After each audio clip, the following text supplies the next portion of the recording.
So yun po mga Dabarkads, mga kabiyaya, isang mabiyayang araw po sa ating lahat. Welcome back to my YouTube channel, J. Guevara TV nga po pala, isang TVJ Defender. At ngayon pag-uusapan natin, kakain ko lang. Sarap ng ulam namin yung repolyo, tapos may hinimay-himay na konting laman. Hindi na kami palagi yan. Alam nyo, ako mataba talaga ako. Pero kahit pa paano, healthy naman tayo. So yan, mag-usapan natin to.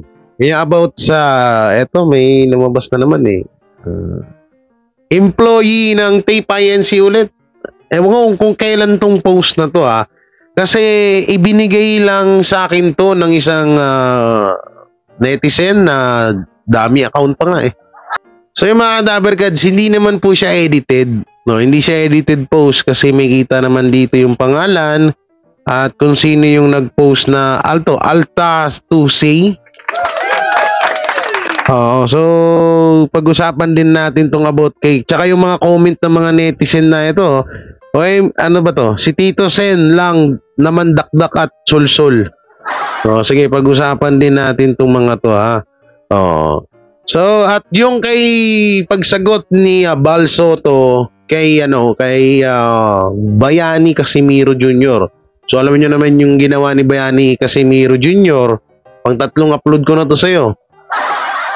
Binilak na ako noon binigyan ko siya ng video na kagabi nag-happy kami.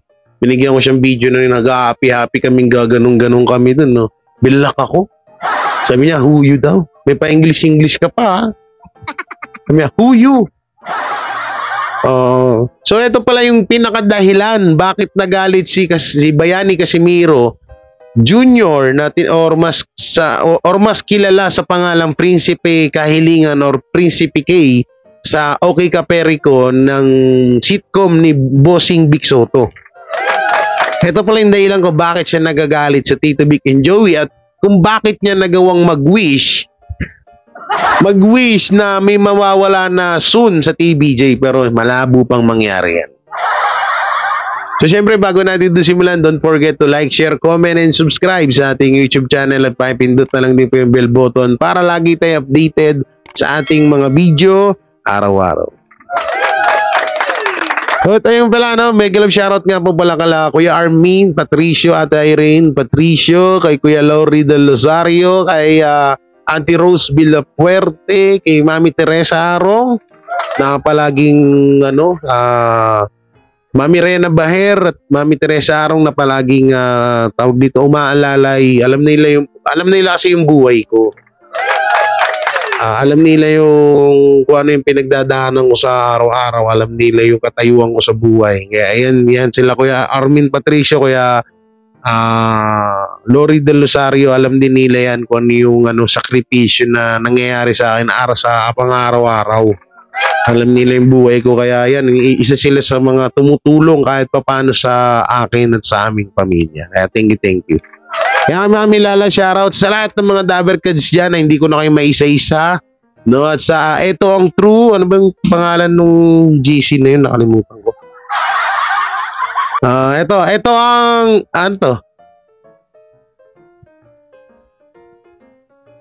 ito ang true. Yan Ito ang true GC. Mega love shoutout sa inyo. EAT EGC. Ewan ko yung mga pinangalan nila sa GC nila.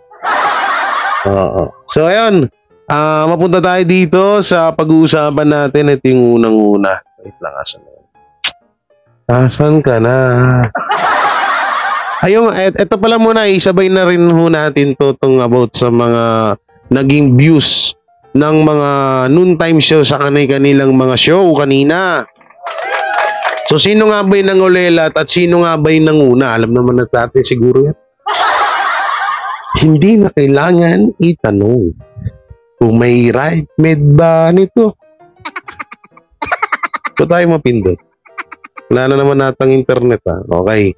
So, may kita nyo dyan sa screen, Battle of the Noontime Show sa YouTube channel. Pinakamataas ang It's Showtime. Pero ang tanong, nasaan yung 20K current viewers ng tahanang pinakamasaya, parang di dama. Okay? So makikita nyo dito ang viewers sa It's Showtime is umabot po ng 80k watch. Bali umabot siya ng 90k, siguro may ano sila. So wala naman ng problema yun, no? Samantalang sa tahanang pinakamasaya ay umabot lamang po, ay nasa na? Ba't ayaw lumaki? Picturean mo yan. Umabot lamang po ng 165 viewers sa kanilang channel na tahanang pinakamasaya at sa GMA Network na merong 3,000 viewers. Palakpakan natin. Pero ang tanong nga, no, asan na yung sinasabi ng mga vlogger nyo na umabot ng 20k current viewers sa ano? Yaman na. At samantalang sa legit Dabarkads ng Itbulaga ay umabot po ng 52k watching sa TV5 Pilipinas at 43k watching sa tawag dito sa TV5 sa TVJ sa kanilang mismong YouTube channel. So pag pagsasabayin mo yung 52k watching sa TV5 tapos 43k sa sa tawag dito ay halos nasa 95k viewers po ang nanonood sa pangkalahatan nilang channel. So number 1 pa rin po ang Itbulaga, no? Bali sa It's Showtime 90k viewers ang nanonood. Pagdating naman po sa TV5, sa TVJ ay kung pagsamahin niyo yung pare-pare sabay-sabay na nanonood, yung 52k tsaka 42k viewers is nasa 95k viewers po. Tama ba? Tama pala. Kala ko may na ako sa math eh. So yan po, no? So kawawa naman tahanang pinakamasaya, 165. Parang si Tita Messi lang to pag nagla-live Bisa mataas pa nga si Tita Messi dito, maabot si Tita Messi 500 to 1k eh. Tsaka sila Real Talk Chicago, ito kawawa. Tapos nasa GMA Network pa. Kaya alam naman natin ang GMA Network nasa 48 million subscriber yan. So wala pa sa 1% yung nanonood. Okay dito sa It's Showtime 88k watching, pumatak pa ng 90k, nandiyan sa baba yan, nasa baba ng babae. So alam niyo talaga, at saka alam naman din natin na ang kalaban talaga ng Tito Vic and Joey sa pagdating sa padamihan ng mga manonood ay ang It's Showtime at hindi ang tahanang pinakamasaya. So hindi na natin kailangan paulit-ulitin yan. Alam naman na natin yan, mga ka-Dabarkads, no? Wala eh. Ganun talaga pag Dabarkads. Iba talaga. At ito nga po pala, ito napag-usapan namin to ng mga vlogger, mga TVJ vlogger. Total, nandito naman na tayo at alam naman natin kung grabe yung suporta nyo sa amin. May hilingin po kami at makikita nyo rin naman din po ito sa mga vlogger sa mga kabila. Kung makakakita po kayo, eto mapapanood nyo to sa mga TVJ vlogger, Chris Ulo, Jake Magnus, Tita Messi, Batang Maynila Toys, kay Model of Maynila, at sa lahat ng mga TVJ Defender. Kapag nakakita po kayo ng mga post na lalo't against po sa TVJ, pakita nyo po yung lakas ng lakas natin ng mga Dabarkads. Open naman po na mag-mash report sa mga pages. No, marami pong mga pages dyan na kung grabe ang mga walang ya sa Tito Vic and Joey. So, pwede nyo naman hugamin yun at hindi naman po kayo makakasuhan doon. Wala akong problema doon. Halimbawa, may makita kayo isang Facebook page. Tapos kung grabe mang walang ya sa Tito Vic and Joey, pwede nyo pong i-mash report yun. Pag hindi nyo po alam kung paano mag-mash report, magpapagawa na lang po ako kay Eto ang True ng kung paano gawin ang pagmamash report sa mga pages na tumatarantado sa Tito Vic and Joey, no? So, salamat! Okay, dito na tayo mapunta sa empleyado po daw ng tawag dito, empleyado ng Tape INC. Ito na naman tayo. Sabi namin, alam niyo, napag-usapan namin nila ng lahat ng mga vlogger na yan, tama na yung pag-content sa mga empleyado ng tawag dito, empleyado ng mga Tape INC. Kaso ito may lumabas. Hindi ko alam kung kailan to, no? So ito, susupalpalin lang naman natin yung sinasabi niya about sa Tito Vic and Joey. Ang binabanatan niya kasi dito si Tito Soto.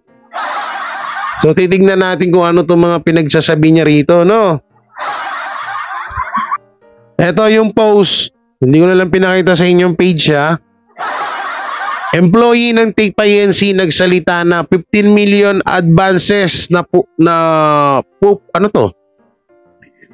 50 million advances na pupunta sa kamay ni Soto kapi sa kanyang retirement charge kuno. So alam na this.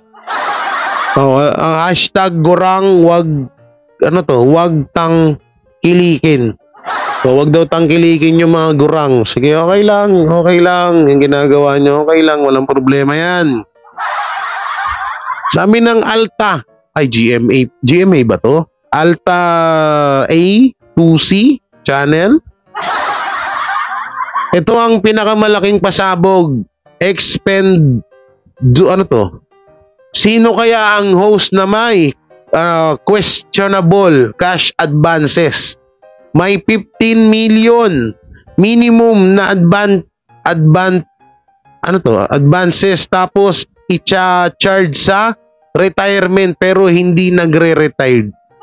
Dahu, parang kilala ko na. Buhahaha. Kaya pala galit siya. Okay?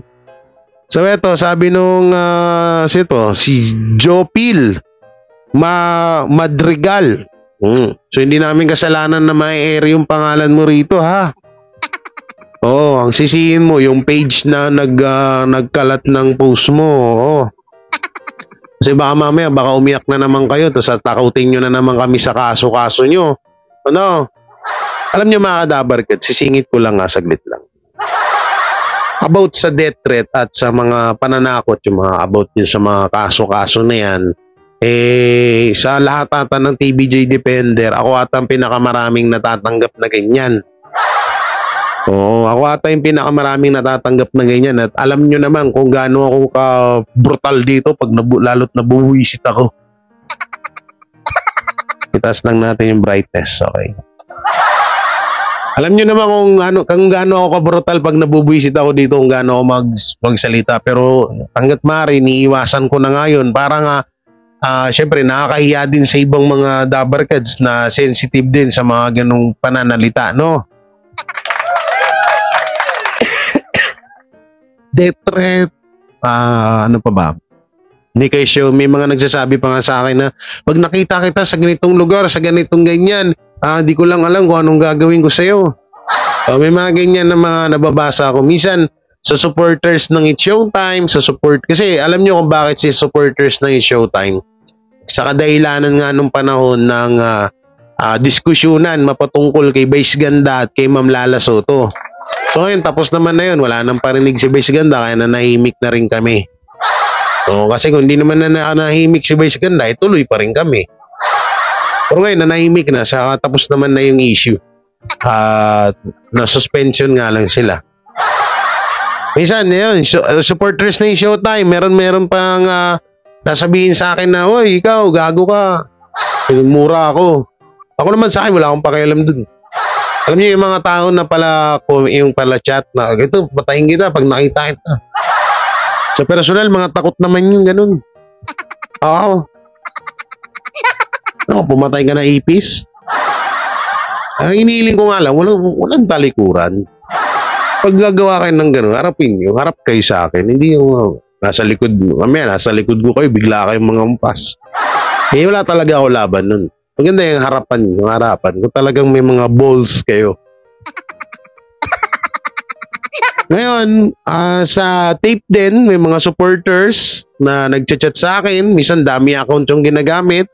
Minumura, pinagbabantaan, ganun din. So, wala pa rin akong pakialam doon. Meron pang isa, yung mga, di ko alam, meron akong nakita na feeling ko lang naman na. Isa siya sa mga empleyado ng tape, pero hindi ko pa 100% sure. At kaagad niya kasi akong binlock, kaya hindi ko agad na check. Pero i-check ko siya sa ibang mga account, no. So sa totoo nga lang, chinek ko na nga yung account niya, kaso pagtingin ko naka private na, so hindi ko na makikita. Grabe, no, duduwag nila, no. Mag-chat sila sa akin minsan sa Facebook page ko sa J Guevara 18. Nag-chat sila doon, tapos bigla pag na-scene ko, ibablock na nila ako. Ibablock na nila ako. Saka ano pa no, wala kahit na tingnan ko naman yung mga post nila, naka-private na. So eto, ano, eto, isa daw po ito. Eto daw. Daw. Alam nyo, unaan ko na kayo. Sa mga empleyado ng Tape INC dyan, kung ayaw nyo mabanatan kayo, huwag kayong magko-comment. Oo, hindi namin kasalanan nyo. Katulad si Herbal ba yun? Herbal. Oo, yung Herbal. Herber ba? Herger ba? Gusto ko Herbal nag-comment yun sa video ko, so wala akong kasalanan dun. Karapatan ko na i-content ka, comment ka dyan, inayupak ka Boplax ka pala Tapos ngayon, iiyak-iyak kayo. Kung ayaw nyo makontent dito, yung mga empleyado ng tape dyan, huwag kayong magkalat ng baho sa social media, ha? Oo, hindi yung isa pa nga tinatakot pa si Jake Magnus, nakakasuhan Si Crisulo, so ewan ko sa akin, sino ba? Ito, totoo po yan. Well, all sign na contract, 10% salary deduction. Pero babayaran naman years of service namin for 2 years. Tapos may profit sharing. So kung iisipin, di naman nabawasan, natatanggap namin, tumaas pa nga. Kaso di natuloy kasi pinigilan ng taga-kabilang side. Pinigilan ng kabilang side this new management. Iniisip nila kaming mga maliliit na empleyado, samantalang sila parang parang pansariling interest lang iniisip, parang sa interview ng kanilang side, sinasabi lang yung advantage sa kanila. Inuumit yung makakasira sa kanila, daming mali sa kabila. Sabi sumama lahat ng crew 20 plus lang umalis, pero kami nasa 59 guess. So about po dito, di ko tong sinasabi niya na to So dapat may ebidensya ka. Jopil Madrigal. Oo. Parang kilala pa kita. Umumukhaan ko to. Tapos dito, eto naman yung sinasabi niyang 59. So asan yung sinasabi ng mga tape na ng mga vlogger sa kabila na mga vlogger sa kabila na 200 empleyado ang mawawala ng trabaho kapag na-shutdown na yung tahanang pinakamasaya. Tapos dito 20 plus yung umalis or sumama sa Tito Vic and Joey, tapos ang natira is 59. So asan yung natitira yung yung 149? Kasi 200 empleyado, 'di ba? So asan na yung 149? Kasi 200 daw sabi nila So dito pala, so kalokohan pala 'yon, yung na 'yon, yung abot dun sa 200 na empleyado. Kalokohan nga lang talaga. So yan. So makikita natin dito sa comment, eto. May mapagtitripan na naman ako. Tapos mga empleyado lang pala ng tape tong mga nagko-comment na to, Sabi ni Vince Balbanero, apelido pa lang, walang yan OMG, so totoo nga yung sinabi ng mga Lusos brothers sa PEP interview.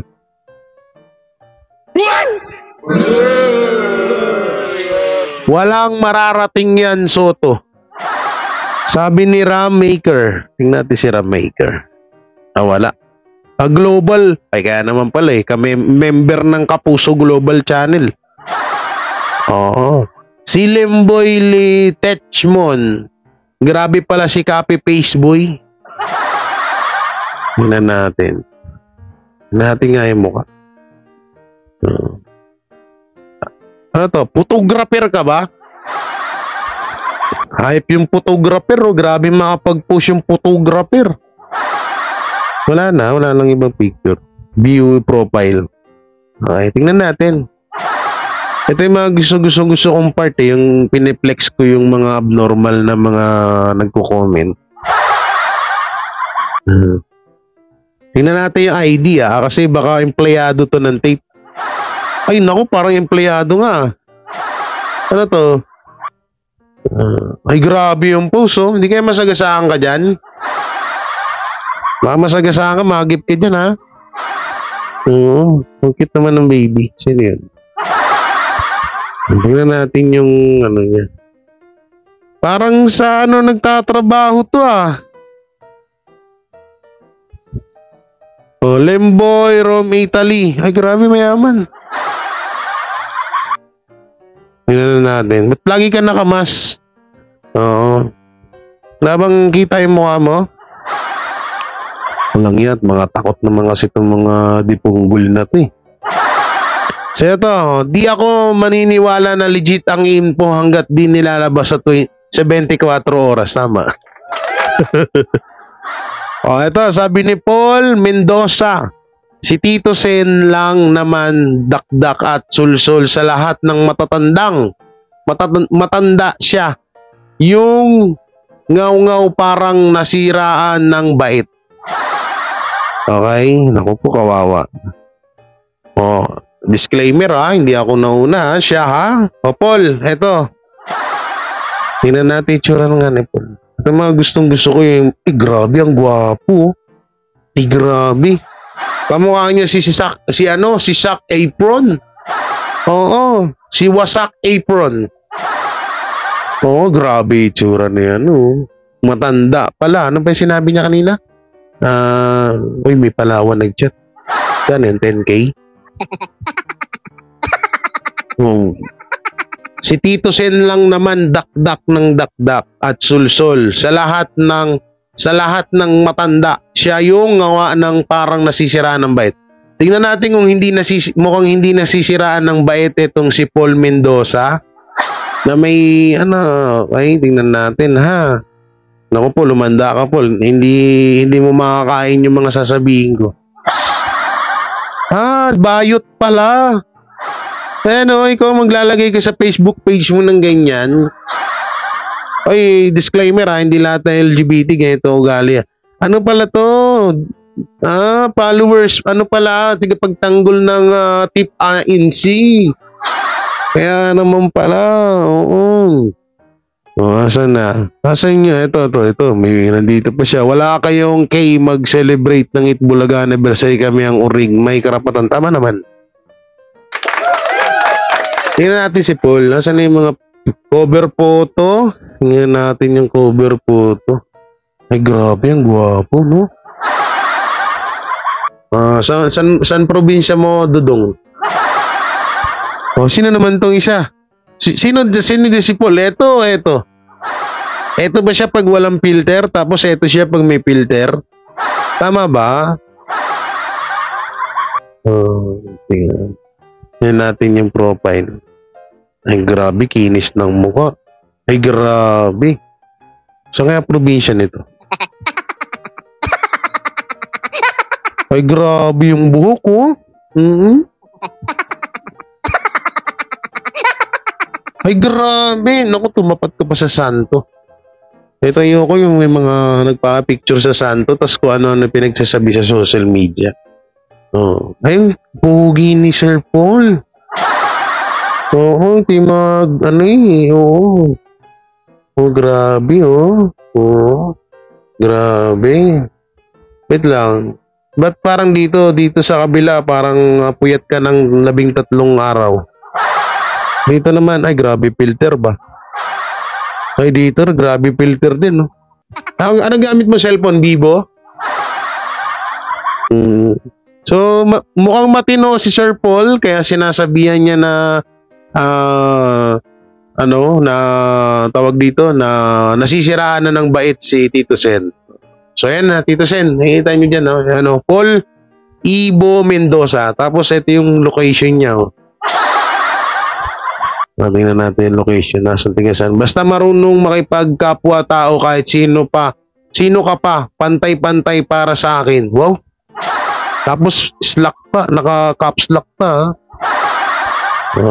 Tingnan natin yung location. Malapit. Quezon City. Malapit lang. Quezon City lang pala siya, Tito Sen. Eto naman. Ewan ko yung tito ko. Di rin pumayag at sumama kina Tito Sen sa kabila. May tito niya daw. Ito yung, sino to? Ito yung gusto ko, yung mga black belter. Mark Anthony Embler Cuevas. Yung tito niya daw, baka hindi daw sumama sa kabila. Ito si Mark Anthony. Tapos parang black belter pa siya. Ito mga gustong-gusto kong kalaban eh. Magandang kalaban to. Yung mga sarap na bali-baliin yung buto eh. Yung mga paganyan-ganyan, no? So hindi daw, saan kaya yung tito niya? Baka nandito yung tito niya eh. Ito ba yung tsahin mo? Si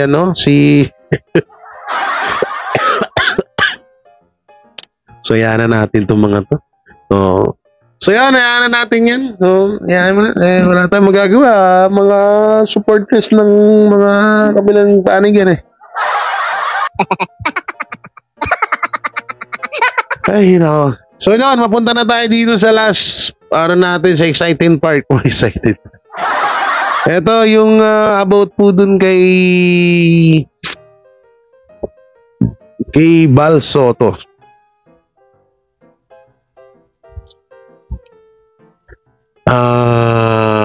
Asan na yun? Hindi ko alam kung saan ko na ilagay yun. Eto. Nandito ata. Saan ko na ilagay yung kaya? Natabunan na ba? Yung kay Balsoro, asan ka na? Naku, saan ko na nailagay So kung kaya na-send yun, ayop na yan. Dito tayo dito. Kung kaya na-send yun. Ito na lang kay... Yun, dito tayo. So ito pala yung dahilan, bakit nagalit si Prinsipe K sa Tito Vic and Joey. So hindi ko to naisama sa ibang mga content ko. Kaya dito natin pag-usapan. So ito po, screen recorder, makikita nyo dyan. Ito po, may basbas po yan ha.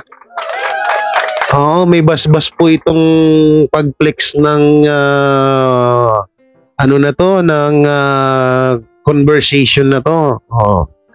Si Jude Casimero kung ano-ano post laban sa TBJ Friends. Noon pa naman sa FB, hindi lang siya nakapasok nung Sabado. Okay. Ano mo ba siya? Saan ang sagot ang tanong ni Sir Bal. FB friend lang si Prinsipe K yan before sobrang tanggol sa TBJ niyan. Tapos after nung Sabado na baliktad na puro hate post na siya sa TBJ, ayun pala hindi siya nakapasok nung Sabado. Kaya 10 years daw siya, 10 years daw niya kasama si Bossing tapos hindi siya pinapasok. Lang yung nabasa ko sa post niya. Friend mo siya sa FB, ayan Konse, mababasa mo ang mga post niya.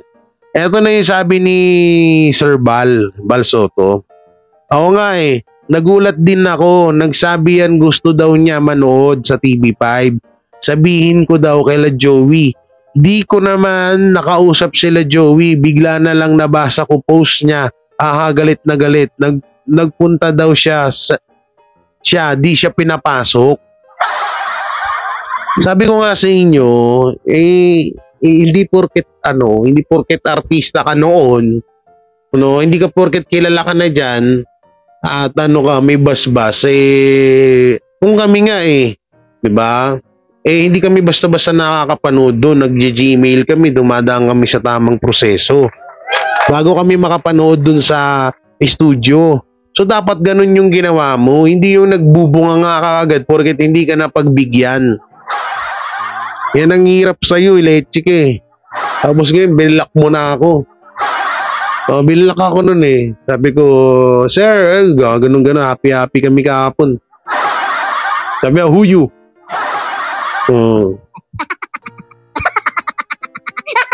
Oo nga, nagulat ako. Sobrang naging hate niya, TBJ. Para naman siyang bata. Tantrums. Sabi niya, wag niya sisihin ang mga artista doon. Wala silang kinalaman yun. Channel 5 ang maghawak ng audience. Tama naman. Alam nyo, hindi naman talaga problema ng mga artista yung pagpasok, paglabas ng mga audience. Hindi. Ang may hawak po nun, yung mismong TV5. Hindi ko naman sa sinasabi na sisihin nyo sila. Sabi ko nga sa inyo, dumaan kayo sa tamang proseso. Kung gusto nyo talaga makapanood ng live sa studio ng Itbulaga ng TV5, ng TBJ sa TV5. Diba? Nandun naman sa Facebook page nila, i-comment nyo na lang, hanapin nyo doon kung paano makapanood. Nandyan lang palagi yung pinopost. Wala akong palakasan dyan sa studio. Kahit nga kami, pumipila kami. Nasa abroad pa ata siya. Pero okay pa din ba relationship nyo with Mr. Mr. T? Nasa abroad pa yata siya. Iwas sa gulo. Kaso parang siya bata na nagtantrum. Correct, baka tumira na naman. Ayun lang. Diyos, salamat. Huwag mo na rin pansinin. Naku po. Tumira.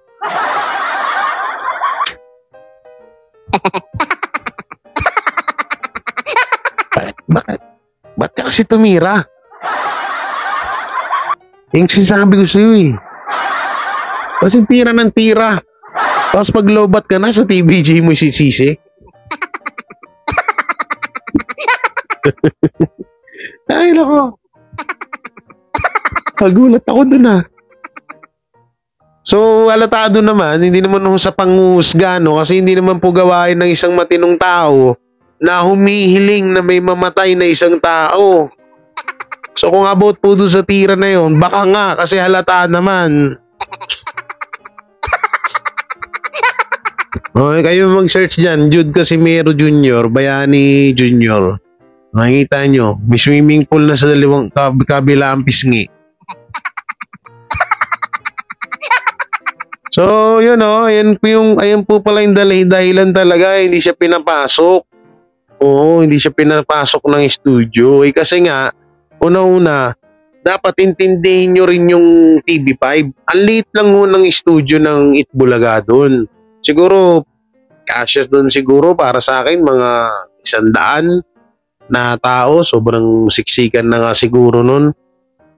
So, kung ikaw, syempre, isipin ng unfair naman po dun sa iba na nag-Gmail, nag-antay, na bigla kang dumating dun tapos papasukin ka kagad porket naging kasamaan ka nila Bossing Vic Soto, porket naging artista ka dati. Kawawa naman yung ibang nakapila dun, yung mismong nag-effort, nag-Gmail na para makapanood sila ng live sa studio ng Itbulaga. Ngayon, eto kasi yan eh. Maaaring may iba pa siyang tawag dito. May iba pa siyang sadya sa Tito Vic and Joey bukod dun sa panonood. Kasi kung sa panonood naman, kung sa panonood naman, kung gusto mo talagang, kung solid ka talaga bilang isang Dabbercats, bilang nagmamahal ka sa Tito Vic and Joey, pwede ka naman manood sa TV, sa cellphone. Kung halimbawa hindi ka natuloy dun, tsaka hindi ka naman, ba't mo sisisihin yung mga artista doon? Bakit? Pinapunta ka ba nila? Hindi ka naman chinat ni Joey De Leon, ni Vic Soto, ni Tito Sen na, oy, punta ka dito. Manood ka. Ngayon, kung hindi ka pinapasok doon ka dapat nagalit kasi pinapunta ka nung tatlo. Ano yan? Nag-chat ka nga kay Sir Bal. Nandun na tayo, nag-chat ka kay Sir Bal Soto. Ang tanong, nireplyan ka ba na pwede ka nang manood? Hindi niya nga daw napansin yung chat mo at saka hindi niya naman daw nakausap si Henyo Master Joey De Leon. Ang hirap kasi sa inyo, porket di kayo napagbibigyan sa gusto nyo, yan ang ginagawa nyo.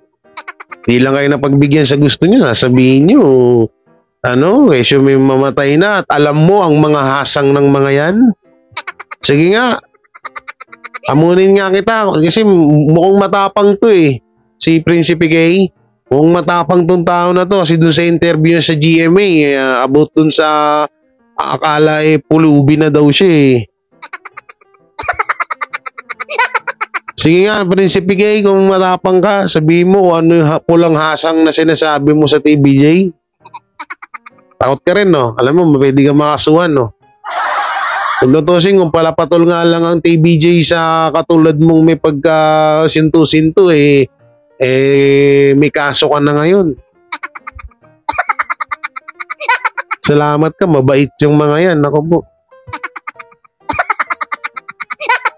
So yan mga Dabarkads, hanggang dito lang yung video natin na magiging komento nyo sa mga napanood nyo. I-comment nyo lang po dyan sa baba. Siyempre, don't forget to like, share, comment, and subscribe sa ating YouTube channel at pakipindot na lang din po yung bell button para lagi tayo updated sa ating mga video araw-araw. So maraming salamat. Ingat po kayo palagi and God bless and peace and bye-bye. Sila ang TBJ Defenders. Pagtatanggol ang katotohanan sa mga bashers. Tunay ang kanilang dala, katotohanan talaga. Ano mang sabihin nyo ay di yan sa kanila uubra. Mga salita nyo na di katotohanan. Sila ang patunay na merong katotohanan. Wala silang kinatatakutan, basta nasa tama kanilang paglalaban. Ang TBJ ay kanilang susuportahan. Sila ang defenders na laging nasa likuran. JD Barra, Jake Magnus, Chris Ulo, Tita Messi, sila ang nandyan